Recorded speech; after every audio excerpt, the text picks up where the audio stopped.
All right, here is part 4, how to make pizza of your NSCAS review. Here's your text. Remember to always, to read it really carefully and then to go back for your questions. Here it's asking you the meaning of satisfied. Here's where you put your answer.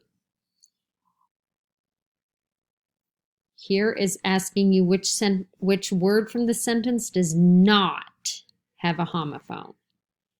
Homophone, remember the phone has to do with sound.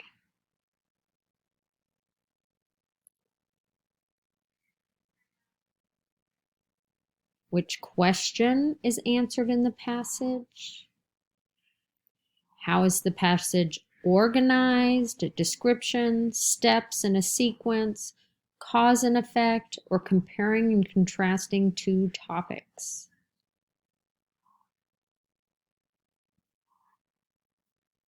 Put the steps in order for making a pizza.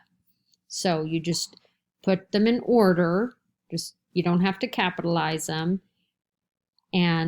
or you can. I did not capitalize them, and then with a comma after and a space, and just put them in order. Either way, they will be correct in the order of making a pizza according to this passage. It's another question about the author. Why does the author give the reader different options? And that's all for this passage. Take your time and do your best.